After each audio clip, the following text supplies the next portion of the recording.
ദൈവനാമത്തിന് മഹത്വം ഉണ്ടാകുമാറാകട്ടെ.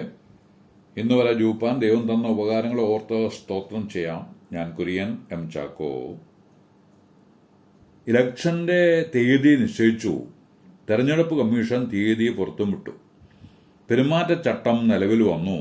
ഇനി അങ്ങോട്ട് തെരഞ്ഞെടുപ്പ് കഴിയും വരെ നാം എല്ലാവരും ആ പെരുമാറ്റച്ചട്ടത്തിന് വിധേയരാണ്. ജാഗ്രത. ലോകമെമ്പാടുമുള്ള മനുഷ്യന് അവന്റെ സൃഷ്ടാവ് ഒരു പെരുമാറ്റച്ചട്ടം നൽകിയിട്ടുണ്ട്. അത് സ്വാഭാവികവുമാണ്. ഒരു കമ്പനി കാർ നിർമ്മിച്ചാൽ ആ കാറിന്റെ ഉപയോഗക്രമവും ആ കമ്പനി തന്നെയാണ് നിശ്ചയിക്കുക.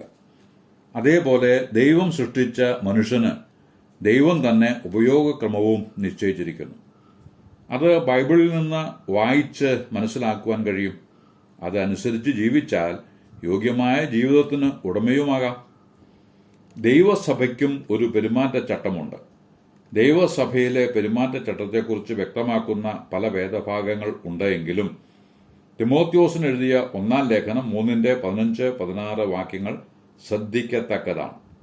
അത് ഇപ്രകാരവുമാണ്: സത്യത്തിന്റെ തൂണും അടിസ്ഥാനവുമായി ജീവനുള്ള ദൈവത്തിന്റെ സഭയാകുന്ന ദൈവാലയത്തിൽ നടക്കേണ്ടത് എങ്ങനെയെന്ന് നീ അറിയേണ്ടതിന് ഇത് എഴുതുന്നു.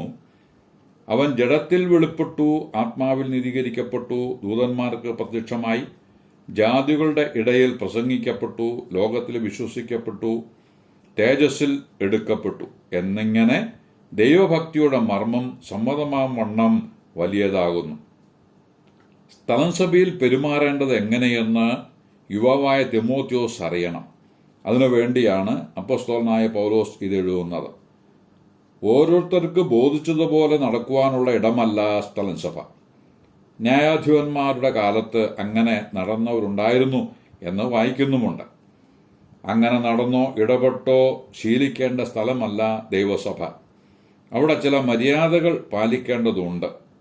സ്വന്തം വീട്ടിലാണെങ്കിലും അതിർവരമ്പുകൾക്കകത്ത് നിന്ന് ഉള്ള പെരുമാറ്റം മാത്രമേ മാന്യമായി പരിഗണിക്കൂ. അങ്ങനെയെങ്കിൽ ദൈവസഭയിലെ പെരുമാറ്റം എത്രയധികം ശ്രദ്ധിച്ചേ മതിയാവൂ. ദൈവസഭയിലെ പെരുമാറ്റം നന്നായിരിക്കാൻ 2 കാര്യങ്ങൾ ശ്രദ്ധിക്കേണ്ടതുണ്ട്. ഒന്നാമതായി, സഭ എന്താണ് എന്ന് മനസ്സിലാക്കി പെരുമാറണം. രണ്ടാമതായി, ദൈവഭക്തിയുടെ മർമ്മം മനസ്സിലാക്കി വേണം പെരുമാറുവാൻ. സഭയെക്കുറിച്ച് പറയുന്ന 3 കാര്യങ്ങൾ മനസ്സിൽ തറയ്ക്കേണ്ടതുണ്ട്. ഒന്നാമതായി, സഭ സത്യത്തിന്റെ തൂണും അടിസ്ഥാനവുമാണ്.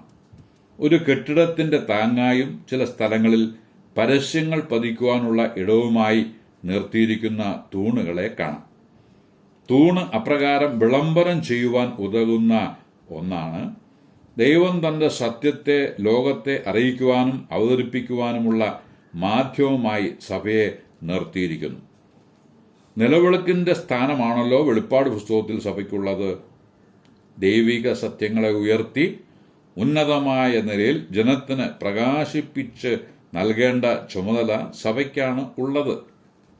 രണ്ടാമതായി പറയുന്നത്, സഭ ജീവനുള്ള ദൈവത്തിൻ്റേത് ആണ് എന്നാണ്. നമ്മുടെ ദൈവം ജീവനുള്ള ദൈവമാണ്.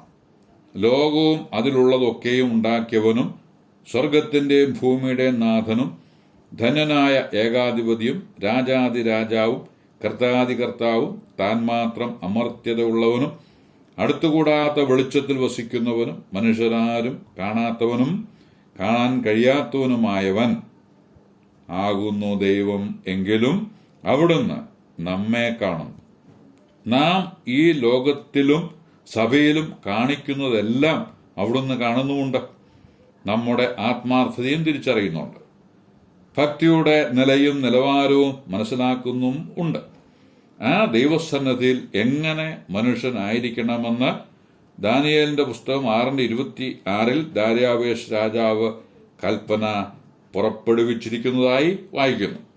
ദാര്യാവേശ് രാജാവ് സർവ്വഭൂമിയിലും വസിക്കുന്ന സകല വംശക്കാർക്കും ഭാഷക്കാർക്കും എഴുതിയിരിക്കുന്നത് എന്തെന്നാൽ, എന്റെ രാജാധിപത്യത്തിൽ ഉൾപ്പെട്ട ഏവരും ദാനിയേലിന്റെ ദൈവത്തിന് മുമ്പാകെ ഭയഭക്തിയോടെ ഇരിക്കണമെന്ന് ഞാനൊരു തീർപ്പ് കൽപ്പിക്കുന്നു.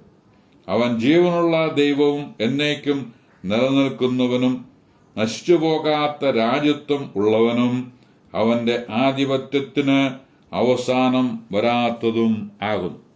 അവൻ രക്ഷിക്കുവാനും വിടുവിപ്പാനും കഴിവുള്ളവൻ എന്ന് ദാനിയേലിനെ സിംഹവായിൽ നിന്ന് വിടുവിച്ചതിനാൽ തെളിയിച്ചും ഇരിക്കുന്നു. ഈ ദൈവം ശക്തൻ തന്നെ.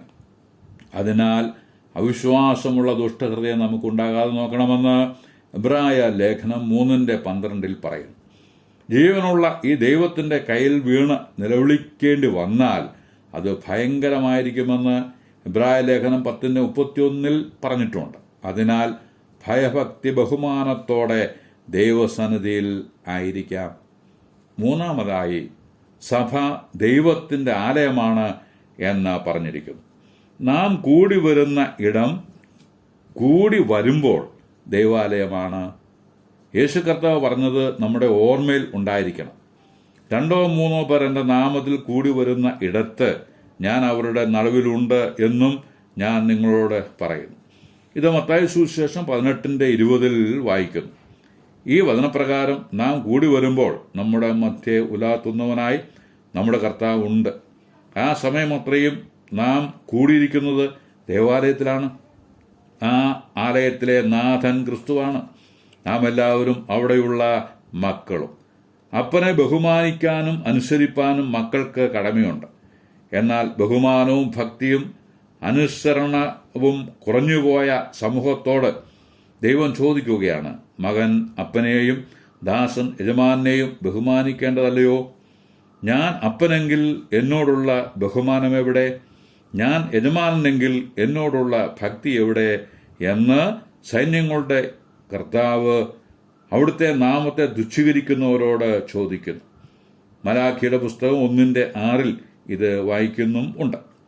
9-ാം വാക്യത്തിൽ, ആകയാൽ ദൈവം നമ്മോട് കൃപ കാണിപ്പാൻ തക്കവണ്ണം അവനെ പ്രസാദിപ്പിച്ചുകൊള്ളുവിൻ. അത് എപ്രകാരമെന്ന് അടുത്ത പാഠത്തിൽ ചിന്തിക്കാം എന്ന് ആഗ്രഹിച്ച് വാക്കുകൾക്ക് പൂർണ്ണവിരാമം കുറിക്കുന്നു. ദൈവനാമം മഹത്വപ്പെടുമാറാകട്ടെ.